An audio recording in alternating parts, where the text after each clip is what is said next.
Hello, I'm Dr. Teresa Argo Boatman. I am a clinical psychologist from Plymouth, Minnesota, which is one of the most northern states in the United States. I specialize in working with gifted children and their families.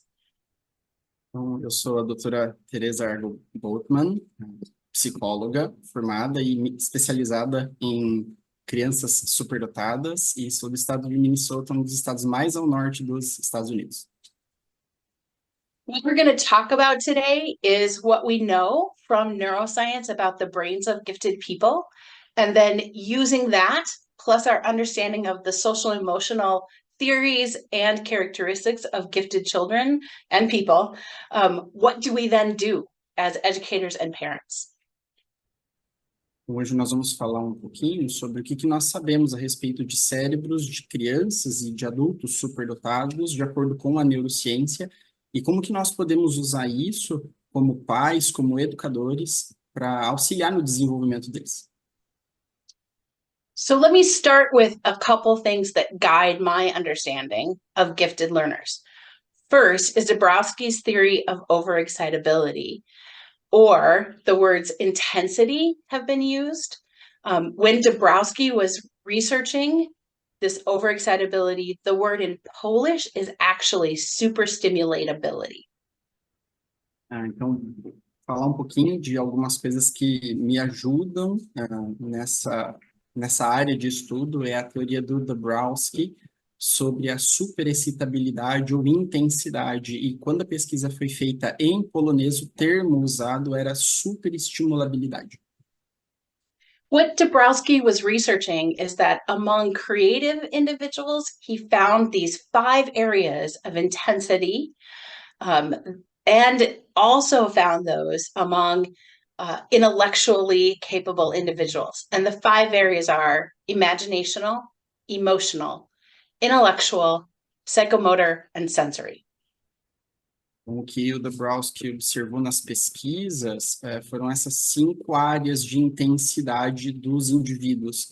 Então, temos a imaginativa, a emocional, a intelectual, a psicomotora e a sensorial. What Dabrowski found is that these 5 areas of intensity occur more often among gifted individuals. Not every gifted individual has all 5. We are up and down in these intensity areas, but they are found frequently. Frequently, individuals have several, and some do have all 5. The more highly gifted you are, the higher your intensity. O que o Dabrowski descobriu é que, frequentemente, as pessoas que são superdotadas, elas apresentam uma intensidade nessas 5 áreas. Nem todos podem apresentar a mesma intensidade no mesmo grau em todas as 5, alguns mais do que outras, mas quanto mais superdotado, quanto maior o grau, mais intenso vai ser nessas 5 áreas, alguns até mesmo em todas as 5. This is another guiding principle for me in working with gifted learners. And this definition of giftedness is that it's asynchronous development in which advanced cognitive abilities and heightened intensity combine to create inner experiences and awareness that are qualitatively different from the norm. This asynchrony increases with higher intellectual capacity. Então, essa definição de superdotação também me ajuda bastante e me orienta no trabalho, que essa definição diz que a superdotação é um desenvolvimento com assincronia, no qual as habilidades cognitivas avançadas e a intensidade aumentada se combinam para criar uma experiência interior. Asynchrony is being out of sync with what is expected from a developmental level. This is a graphic representation in which the blue are physical development, the yellow is cognitive, the social is green, and the purple is emotional development. Então, o que é a assincronia? Então, esse slide, ele mostra para nós nesses gráficos.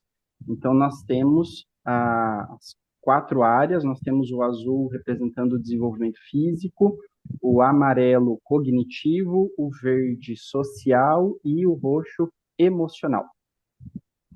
So you can see an average child, we kind of expect them to be in an average area around their age of development. A moderately gifted child has advanced cognitive abilities, 2-3 years advanced, and a highly gifted child has 3-4-5 years advanced cognitive abilities. Então, o que a gente pode ver nesse gráfico é que uma criança de 7 anos, uma criança que está na média, ela tem um desenvolvimento naquelas áreas, um desenvolvimento médio parecido. Uma criança moderadamente superdotada, ela já tem um desenvolvimento cognitivo, social e emocional um pouco maior, que pode ser comparado com uma criança de, às vezes, 2, 3 anos a mais, e uma criança altamente superdotada, ela tem um desenvolvimento ainda maior, já parecido com uma criança de 11 anos. And you can look at their social and emotional development, and what we typically notice about gifted individuals is their social and emotional goes from the top of their cognitive to the bottom of their emotional regulation capability in that moment. So the more gifted you are, the wider the response set in both that social and emotional capability they have. Então, o que a gente observa ali nas crianças que são altamente superdotadas é que o desenvolvimento social e emocional, eles vão desde o ponto mais alto, junto com o desenvolvimento cognitivo, até mais embaixo. Então, elas têm todo esse grau de desenvolvimento. We also find asynchrony in cognitive abilities. So it is less likely that a gifted child will be high in verbal, quantitative, and visual spatial areas. Instead, they may have high visual spatial and more average verbal, or really high verbal and lower in another area. So they are asynchronous within their cognitive skills. Nesse outro slide, o que a gente também observa em crianças superdotadas na questão da assincronia cognitiva é que alguns podem ter a capacidade verbal mais aumentada do que a visual espacial, ou a visual espacial maior do que a verbal ou a quantitativa.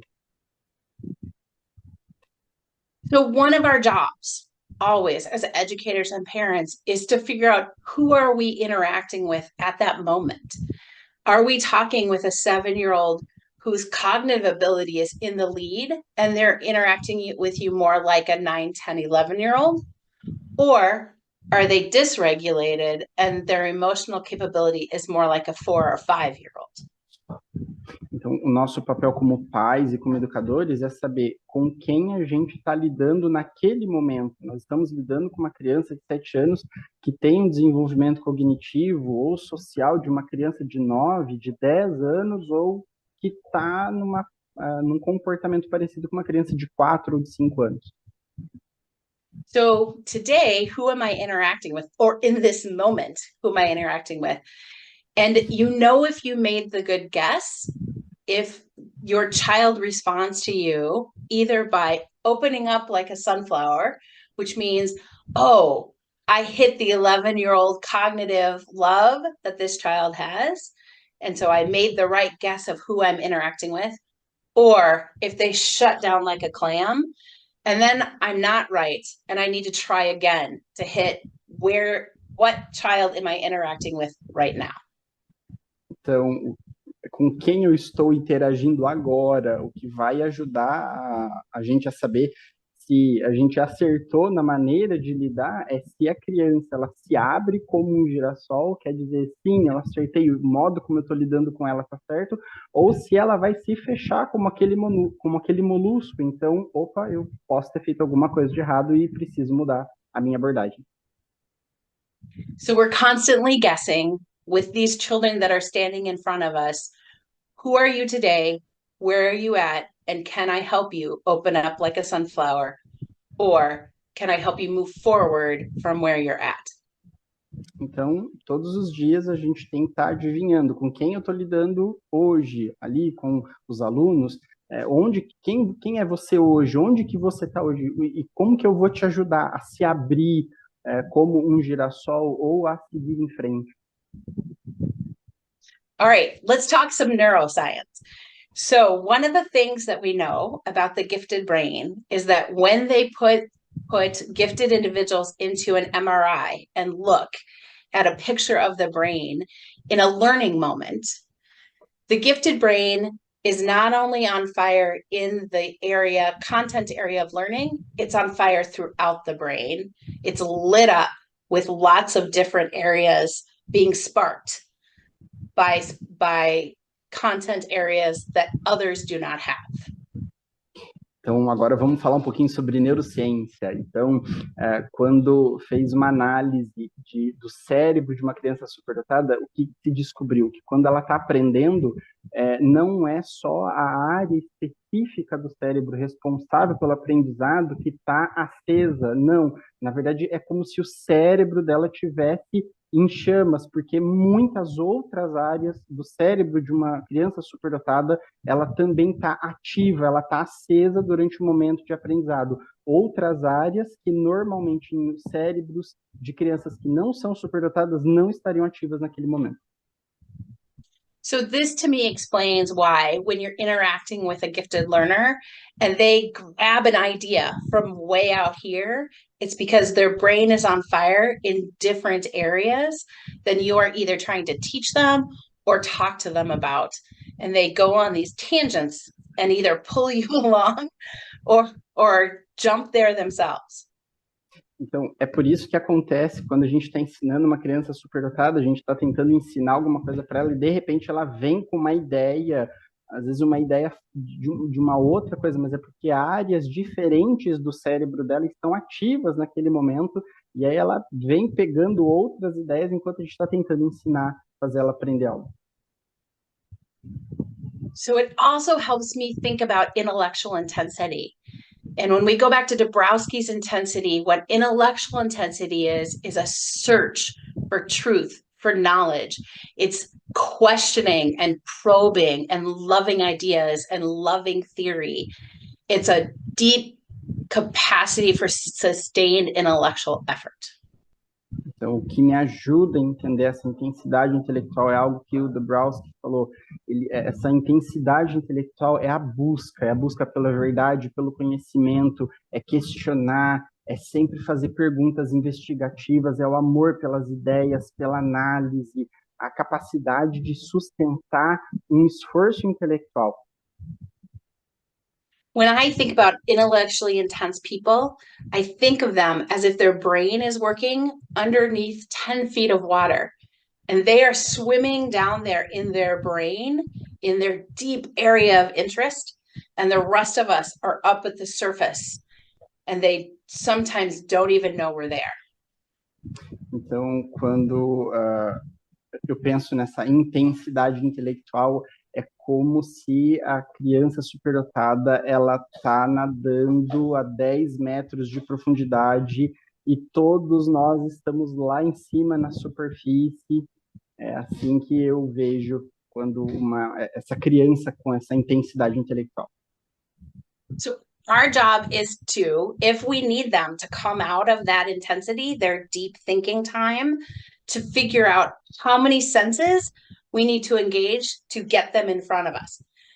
So yelling from 10 feet of water does not work. Sometimes we have to reach down into the water, bring them up, make them look at us, speak their name to get them out of that deep thinking place they go. Então, o que a gente precisa fazer para tirar ela daquela intensidade intelectual, daquele pensamento tão profundo dela? A gente simplesmente gritar não vai funcionar, assim como gritar 10 metros de profundidade na água também não funcionaria. Então, muitas vezes, a gente tem que mergulhar até lá naquele ponto onde ela está e trazer ela para fora, como chamar o nome dela e fazer ela prestar atenção no que a gente está falando. For some gifted kids who are super intellectually intense, they need to be fed up to a threshold of learning every day or as much as possible. And when they get opportunity to dive deep and learn wide, then you can see some of that intensity settle down for them. Então, o que uma criança com tanta intensidade intelectual ela precisa? Ela precisa desses exercícios que vão ajudar ela a satisfazer essa intensidade intelectual e aí ela vai ficar mais relaxada. Okay, the other thing that happens sometimes to some gifted people is what I call smarterdom. And what smarterdom is dying on the sword of being right. Gifted people go through particularly early stages of their life pretty much being right 95% of the time. And so they believe, if their brain thinks it, they are right. Então, uma outra coisa também que acontece, que eu gosto de chamar quando a gente lida com crianças superdotadas, é o smarterdom, esse termo da esperteza, que é morrer na espada do estar certo. 95% dos casos, se o cérebro dela diz, pensou aquilo, então ela acha que aquilo está certo. So they get stuck sometimes in getting it, feeling like right is what they have to spend their time doing. And part of our job as educators and parents is to help them see that for most people, we need to value relationships with other over being right. Então, às vezes, elas ficam presas naquilo de estar certas. E o nosso papel como pais e como educadores é mostrar para elas que muitas vezes os relacionamentos têm que estar acima do estar correto, do estar certo.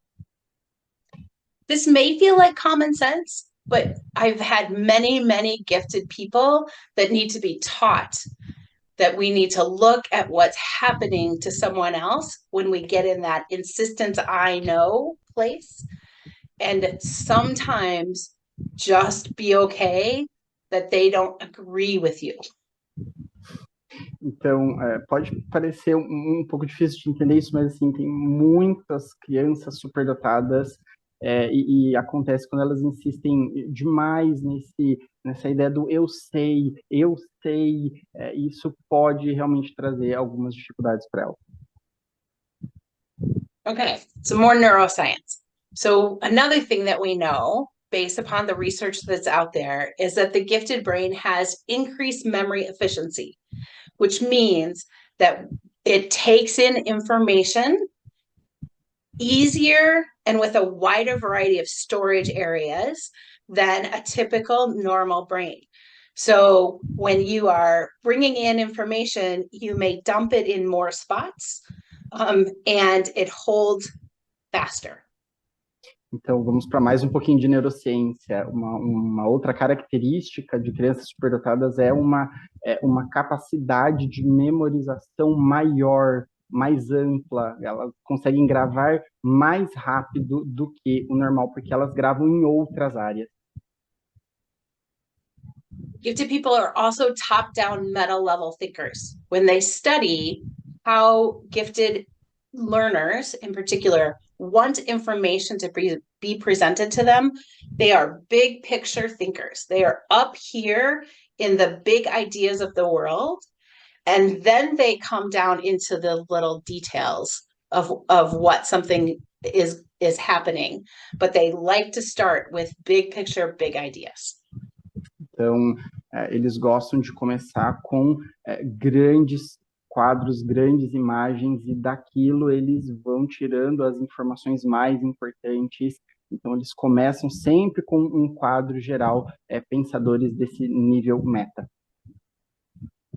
So this makes me think of imaginational intensity. So another Dabrowski area. So what imaginational intensity are those people, and it's not all gifted, but there are many who have a frequent use of image and metaphor. They love imagery and richness of association. They like the unusual. They're kids who are the dreamers and the fantasy people. And they usually have a lot of visual recall for what they see in the world. Uma outra área da pesquisa do Dabrowski, da teoria dele, é a intensidade imaginativa. Então, crianças superdotadas, elas gostam muito de imaginar, elas gostam de imagens e de fazer associações, às vezes com coisas incomuns, e podem ter uma alta memória visual. So when we have these imaginationally intense kids, these are also threshold. They need to have a certain amount of creative, imaginative experiences to help that intensity settle down.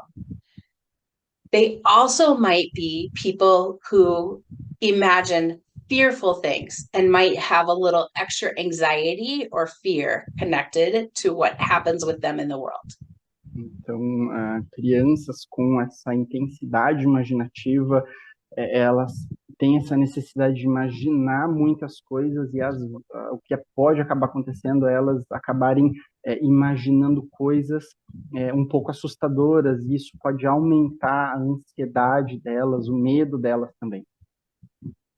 So when you think of responding to your imaginationally intense learners, think about giving them opportunity for creativity and building up in them a resilience. If they are imagining terrible things, they have the skill to shift that to imagining lovely things. Então, para você trabalhar com alunos com essa intensidade imaginativa, então você precisa ajudar ele a ter essa criatividade, a imaginar, mas também ajudar ele a criar resiliência para que ele consiga mudar o pensamento dele quando ele começar a imaginar coisas assustadoras para coisas mais positivas. All right, so we also know that gifted kids have an advanced sense of humor. Humor is more matched to your intellectual capability than it is to your age. So they come faster into puns, sarcasm, unfortunately, and they tend to be those kids in classes that get the joke that the teacher makes that goes right over the head of other kids. Então, outro ponto é que crianças superdotadas têm um senso de humor muito avançado, trocadilhos e, infelizmente, sarcasmo, mas são aquelas crianças que conseguem pegar a piada do professor enquanto as outras não conseguem pegar. We also know by research that gifted people have a larger brain area connected with that part of the brain that does our emotional processing for us. It's just a slightly larger in size as they are working on emotional information. Então, também através de pesquisas, nós sabemos que crianças superdotadas têm a parte do cérebro um pouco maior, aquela parte conectada, ligada com em processar coisas emocionais. So again, I go back to Dabrowski and his talking about emotional intensity. So what emotional intensity is a very intense emotional life. High emotional intense kids feel emotions very deeply. They might push emotions out to the world through crying or having like a tense stomach. They have a lot of empathy and compassion for others. And they tend to be those kids who are picking up on what's happening around them with other people's emotions. Então, de volta para a teoria do Dabrowski, ele falou sobre a intensidade emocional. Então, as crianças com essa intensidade emocional, elas sentem bastante e muitas vezes elas externalizam isso chorando ou tendo dores do estômago ou tendo muita empatia por outros e conseguem pegar muito do que está acontecendo ao redor delas. So knowing that high emotions come with being a gifted person, one of the things that parents and teachers need to do is help gifted individuals learn, what do I do if I'm a highly emotional person? Teachers need to know that might be part of the gifted package. And they may need to develop some systems in their classroom. And as parents, we need to develop systems in home of how do we communicate about emotions with it being a perfectly okay thing to do.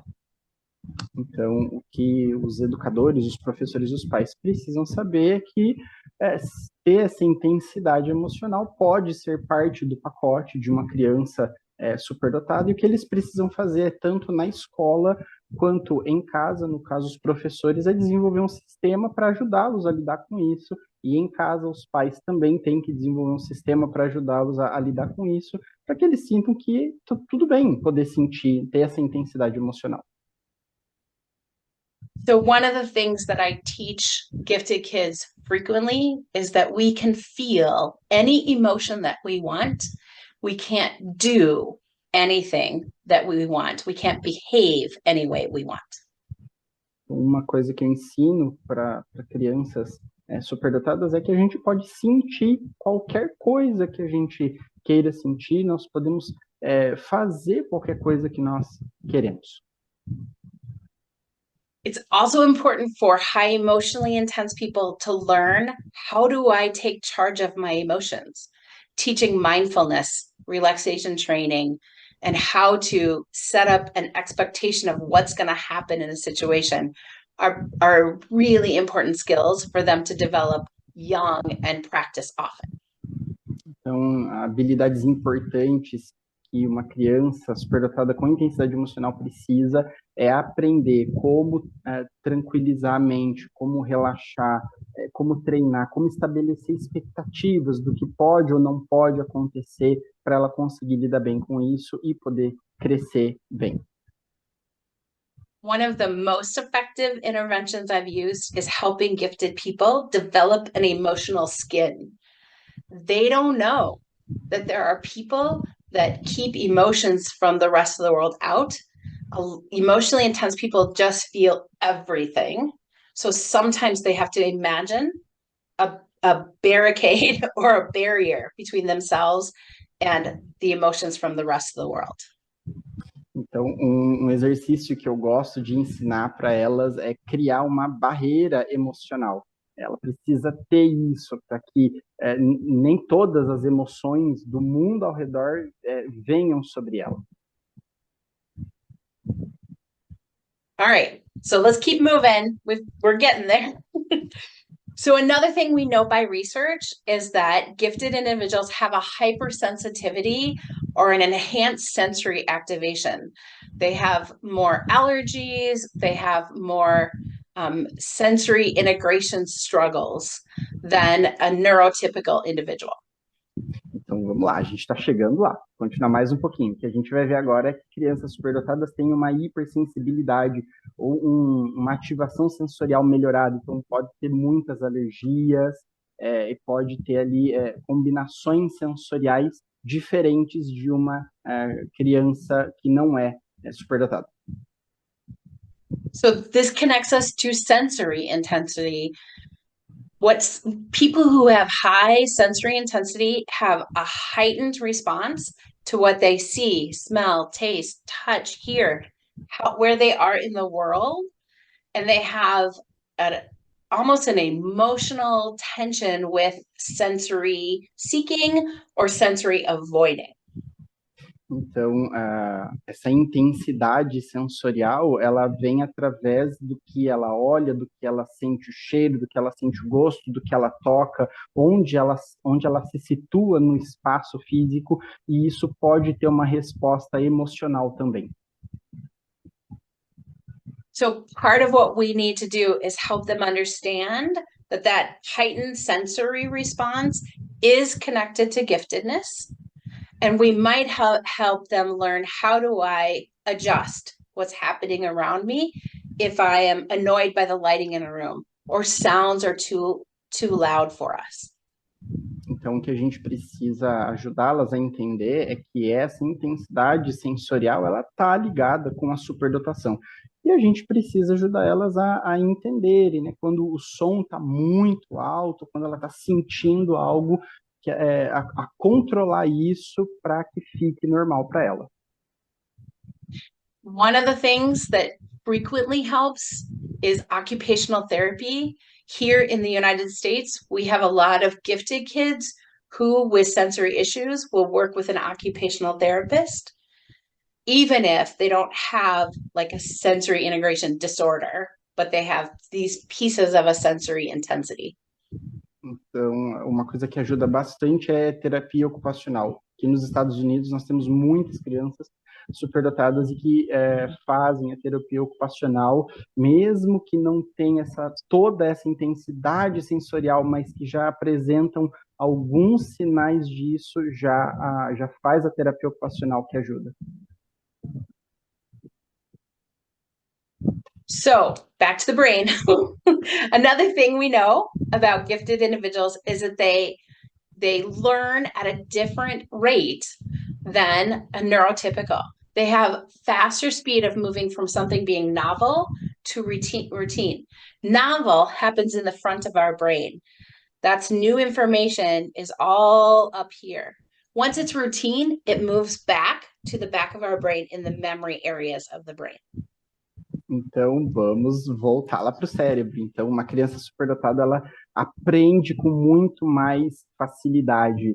Então, a área do nosso cérebro responsável pela novidade, pelo que é novo, é a parte mais frontal do cérebro.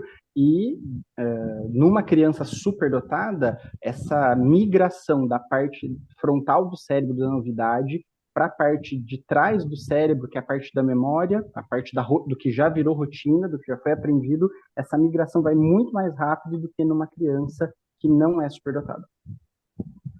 So for both parents and educators, one of the things you probably have noticed is that it takes less repetition to teach a gifted individual something that's in their skill area. The average child needs 4 to 9 exposures. The gifted child may need 1 to 3, and it moves from novelty to I've got it in my memory. Então, o que pais e educadores já podem ter notado é que precisa repetir muito menos vezes para uma criança superdotada do que para uma criança, na média, uma criança que não é superdotada, precisa repetir menos vezes para ela poder aprender, enquanto que para uma criança que não é superdotada, o número de repetições até sair da parte frontal do cérebro para a parte da memória, da rotina, o número de repetições é maior. What is not true of the gifted individual is that their speed of writing is faster than a typical or normal child. Their brain may be running at a very fast speed, and their hand is running at the speed of their body.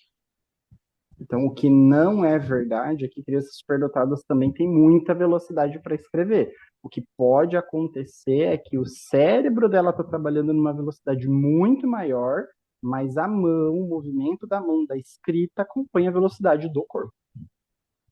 So, how I describe it a lot of times to gifted kids and their parents, it's as if their brain is driving down the highway at normal highway speed, and their hand is riding a bicycle next to them as they try to write at the speed that their brain is thinking. Então, o que eu costumo ilustrar para os pais, explicar para eles, a comparação é que o cérebro da criança superdotada é como se ela estivesse dirigindo numa rodovia, na velocidade da rodovia, enquanto que a mão está só pedalando de bicicleta do lado desse carrão na rodovia.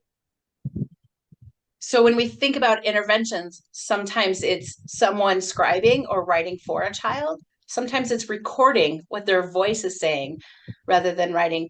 Sometimes it's teaching them mind maps, which is a way of quickly recording lots and lots of information. Então, uma intervenção é alguém escrever para aquela criança superdotada ou gravar, fazer a gravação da voz enquanto ela está aprendendo, ou também ensiná-la a fazer mapas mentais, que são aquelas breves anotações. Enquanto ela pensa muito rápido, ela consegue fazer anotações mais curtas e mapas mentais. So this isn't really connected to the last brain area we talked about, but it is a little bit connected to that movement, that everything goes fast. Psychomotor intensity is our last area of Dabrowski. Então, a área psicomotora é a nossa última área da teoria do Dabrowski que nós vamos falar hoje. Está relacionada aí com essa rapidez também. So what psychomotor intensity is, it's a surplus of energy. being very active, loving movement, heightened excitability, talking really fast, lots of just compulsive movement, kind of a pressure for action. Então, essa intensidade psicomotora, esse excesso de energia e falar rápido demais, e às vezes movimentos repetitivos, essa excitabilidade aumentada para fazer movimentos.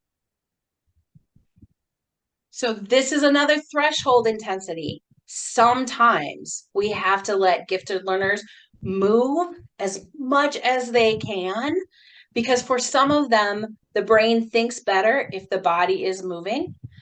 And having the opportunity to exercise at home, move in between as much of class times or experiences as possible really helps them. Então, o que precisa é deixar essa criança superdotada com essa intensidade psicomotora fazer bastante movimento, talvez se exercitar antes das aulas, ou se tiver um intervalo entre aulas, porque para elas, o cérebro delas pode aprender melhor, aprender mais, se o corpo está em movimento. In my house, my 23-year-old is very psychomotor intense. And when she was little, we had a rule at dinner time. She had to have a piece of her body on the chair, but could be anywhere else in the dining area during dinner, so that we could keep her there, but she could still move. Então, eu tenho uma filha de 23 anos e ela tem essa intensidade psicomotora, e quando era menor a gente tinha uma regra para a hora do jantar. Ali na nossa sala de jantar, ela precisava manter uma parte do corpo dela ligada na cadeira, mas ela podia se esticar para fazer outras coisas. Então, ela estava ali com a gente, mas ela também estava em movimento. So, as you've been listening to me, you may have been thinking, oh my gosh, a lot of those gifted intensities that we're talking about make me think of ADHD, make me think of autism. And this is a lovely Venn diagram, not put together by me, but by Katie Higgins, that helps you start thinking about how these different areas could also fit together. Mas agora, depois de me ouvir falando tudo isso, você deve estar pensando assim, meu Deus, mas muitos desses traços me fizeram pensar em TDAH, em autismo. Então, esse aqui é um pequeno diagrama de Venn, não foi feito por mim, mas que pode nos ajudar a ter uma ideia ali das características que podem estar associadas ao TDAH, ou ao autismo, ou à superdotação. Let's stay here and let your brain absorb this diagram for a moment, because you can start to see all this overlap, that when we think about twice exceptional students, we notice there are so many things that gifted people have that also occur in these other areas of exceptionality. Então, pensa um pouquinho, deixa aí o seu cérebro absorver um pouquinho desse diagrama, porque quando a gente pensa em dupla excepcionalidade, a gente consegue entender ali que nessas áreas onde um círculo ele entra dentro do outro, naquelas áreas ali onde eles se encaixam, a gente consegue ver que certos traços podem fazer parte de uma característica ou também da outra. This is why diagnosing twice exceptionality is so hard, because there is so much overlap between giftedness and these other areas. And we don't want to say someone who's gifted but psychomotor intense has ADHD unless they actually do. Então, por isso que diagnosticar dupla excepcionalidade é tão difícil, porque alguns traços podem indicar superdotação ou autismo, mas na verdade ser TDAH ou pode ser outra coisa, por isso que é tão difícil o diagnóstico. We also don't want to say a gifted kid who has anxiety and sensory issues is in the autism area unless they actually are. Então, o que a gente não pode dizer que uma criança que tem muita ansiedade ou intensidade sensorial, que ela está na área do autismo, pode ser que ela esteja, mas pode ser que não. So as we're moving forward, trying to assist and help these kids, it's always a question of what is leading. Is the exceptionality leading, or is the giftedness leading that helps us take that step in the right direction to respond to them? Então, o que vai ajudar a gente a dar a resposta certa é sempre pensar o que está liderando. É a excepcionalidade ou é a superdotação? Então, o tempo todo a gente tem que estar observando para ver o que é que está liderando mais, o que está puxando mais a criança. Okay, so we have just a couple minutes. I'm going to quickly go through 2 or 3 more points because I think they're important. Temos mais alguns minutinhos, mas eu vou aqui mais uns 2 ou 3 pontos, embora o tempo está acabando, porque eu sei que eles são importantes. Intelligence is not executive functioning. Executive functioning occurs in the front of the brain and is planning, organization, task management, being able to know what the right next step is because you can plan for it. Então, inteligência não é um funcionamento executivo. O funcionamento executivo acontece na área da frente do cérebro. O pensamento prático, você saber o que vai acontecer para você poder se planejar. Intelligence is creativity, understanding content, pulling ideas together, having an aha of, I understand how these big pictures fit together. Very different skills. Então, a inteligência é criatividade, é você saber juntar as ideias, juntar os pontos para você compreender o que está acontecendo. São áreas diferentes. This says the same thing. Isso diz a mesma coisa. Yeah. We also know there's some research out there that says maybe executive functioning is delayed in starting with gifted individuals at a later age than a more neurotypical individual. Alguns pesquisadores dizem que o funcionamento executivo do cérebro pode estar um pouco mais atrasado em crianças superdotadas. On this slide, blue is superior intelligence, green is high intelligence, and red is average intelligence. Então, nesse diagrama, o azul é a inteligência superior, o verde é uma alta inteligência e o vermelho é média, na média. The arc is how the brain is thickening and thinning as you develop as a person. Thickening can be thought of as laying more information, taking in content.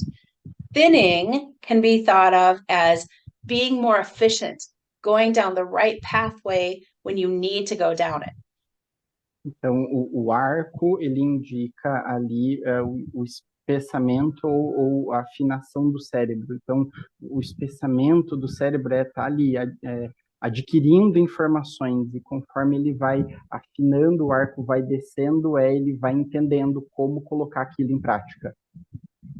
So what this research found is that the average brain and the high intelligence brain, which high intelligence is 120 full scale IQ and below, start thinning around age 9.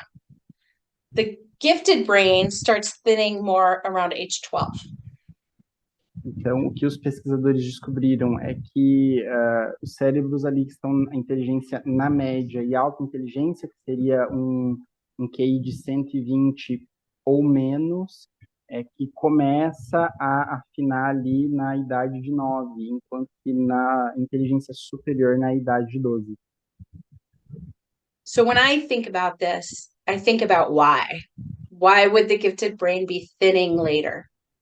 One of the possibilities is that we develop executive functioning when we need it.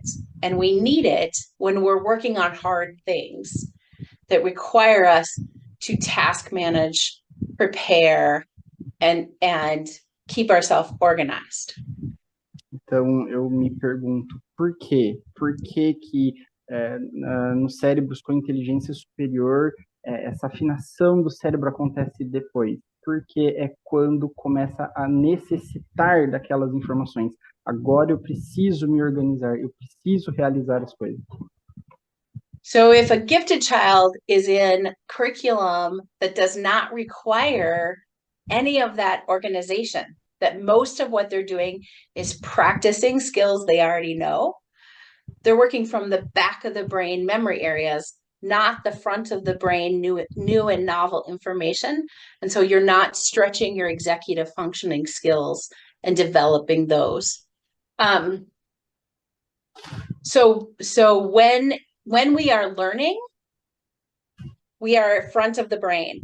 When we are doing things we already know how to do, which is practice, not learning, then we are practicing from the back of our brain. So when gifted kids are not in curriculum that is challenging for them, that they already know the content, they're working from the back of their brain, not the frontal lobe executive functioning part of the brain. Ok, thank you. Quando a gente está aprendendo, a gente usa a parte da frente do cérebro, coisas novas.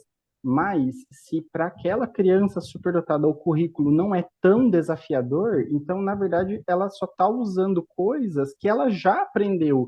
Então, ela não está exercitando a parte frontal do cérebro, mas sim a parte de trás do cérebro, que é algo que ela já aprendeu. Então, ela não está aprendendo, ela está só praticando algo que ela já sabe.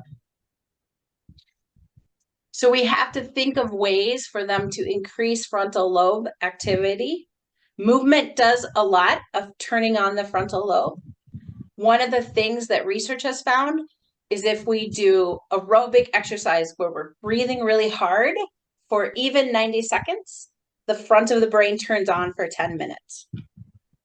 Então, o que a gente precisa fazer é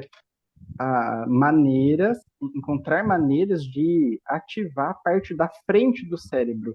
E pesquisadores descobriram que o exercício aeróbico pode ajudar muito nisso, que 90 segundos de exercício aeróbico, de respiração intensa, pode ativar a parte frontal do cérebro por até 10 minutos. We also know that there are quiet ways to increase executive functioning through reflection and mindfulness and focusing on the moment at hand. Então, também existem outras maneiras de fazer isso, através da reflexão, da meditação, isso também pode ativar a parte frontal do cérebro. So, for many parents, this is one of our greatest frustration areas. We have this super smart kid who understands so much and leaves their shoes at home in the morning because they're not preparing for what they need to do next. Então, essa é uma das coisas mais frustrantes, assim, para os pais, é ter essa criança super esperta que aprende tudo, mas que deixa o sapato em casa na hora de ir para a escola, porque o cérebro não está se preparando para o que vai acontecer em seguida, e ela tem que estar preparada para isso. And for teachers, we have these super smart kids that have a hard time showing outcomes unless they're scaffolded with how to take the next step or manage their time, particularly on big projects. Então, para os professores é ter esse aluno super inteligente, mas que se atrasa nas atividades, especialmente naqueles projetos maiores, grandes atividades, porque ela não consegue se organizar nos passos que ela precisa dar naquele projeto. The teachers need to remember that part of why gifted kids may not know those steps of learning or task management is when everybody else was doing them because they were learning new curriculum, gifted kids were just waiting for something that they had to work hard at.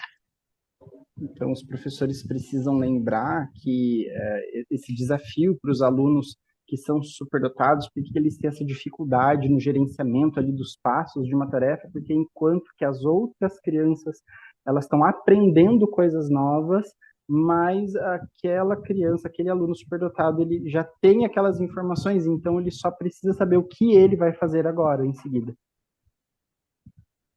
So here's my last reminder to you guys as parents and educators of gifted kids. Sometimes friendships are a bit of a struggle for these kids. We make friends with people who have the same sense of humor that we have and the same vocabulary. Então, esse aqui é o meu último lembrete para vocês, certo? São pais e professores. Nós fazemos amigos com quem tem o mesmo senso de humor que nós, que tem o mesmo vocabulário que nós. So, if you're the only gifted kid in your class and you're making jokes that nobody else understands, and they just look at you like, what? It's hard to find that other person who can laugh with you. Então, se você é o único aluno superdotado da sua sala e você faz uma piada, mas ninguém ri, todo mundo olha para você e fala assim, tipo assim, o quê? Ninguém entende nada. Então, não tá encontrando outra pessoa ali que tá conseguindo falar a mesma língua que você. So sometimes we have to help find those people for our gifted learners through gifted programs, through extended experiences. And we have to remember, particularly as parents, that just one other person that looks at you and says, you are great, I really like how your brain works, is a resiliency factor that helps us as we move forward in the world. Então, a gente precisa, muitas vezes, ajudar eles a encontrar, especialmente os pais, precisa ajudar os filhos superdotados a encontrar, através de programas, para pessoas que são superdotadas ou outras experiências, alguém que consiga entender, alguém que diga para o seu filho, eu amo o jeito que o seu cérebro trabalha, eu amo o jeito como você entende o mundo. Isso pode ser um fator e vai ajudar ele a ter resiliência para seguir em frente. So that's it. I'm putting a plug here for the Minnesota Council for the Gifted and Talented, which is an organization I'm very close to. Então, esse aqui é o endereço do Conselho para Crianças Superdotadas, do qual eu sou muito próxima desse conselho, então estou deixando aqui para vocês o endereço. And if you can email me in English, feel free to contact me and I will respond to an email from you. E se você puder me escrever um e-mail em inglês, por favor, eu vou ficar muito feliz de responder para vocês. Então, sintam-se à vontade para escrever para mim. I thank you for the time today to be with you this afternoon. E muito obrigado pelo tempo, foi muito bom estar com vocês essa tarde.